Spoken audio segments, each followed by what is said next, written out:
एक परमात्मा को मानने वाले ने दूसरे परमात्मा की मूर्तियां तोड़ दी हैं।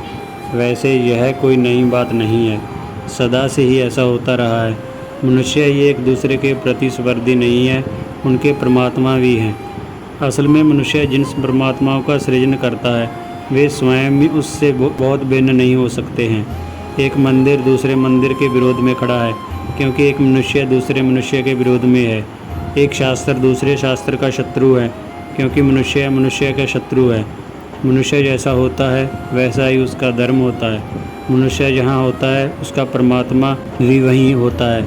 इसलिए तो धर्म मैत्री लाने के बजाय शत्रुता के गढ़ बन गए हैं, और जगत को प्रेम से भरने के बजाय उन्होंने वैर वैमनस्य के विष से भर दिया है। मैं मूर्तियाँ टूटने की खबर सुनकर लौटा ही था कि जिनकी मूर्तियाँ तोड़ी गई थी उनमें से कुछ व्यक्ति मेरे पास आए।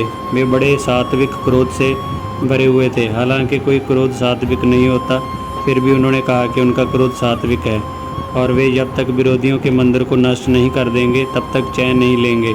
सवाल धर्म की रक्षा का है। मैं हंसने लगा तो वो हैरान हुए। निश्चय यह समय हंसने का नहीं था। वे बहुत गंभीर थे, और उनकी दृष्टि में इससे ज़्यादा गंभीर क्या बात हो सकती थी कि धर्म पर खतरा था। मैंने उन मित्रों से पूछा, क्या आप शैतान की भाषा समझते हैं? एक ने पूछा, यह कौन सी भाषा है? शास्त्रों की भाषा तो वे समझते थे, लेकिन शैतान की भाषा नहीं समझते थे। हालांकि शैतान की भाषा को समझे बिना स्वयं शास्त्र ही शैतान के शास्त्र बन जाते हैं। मैंने उनसे एक कहानी कही।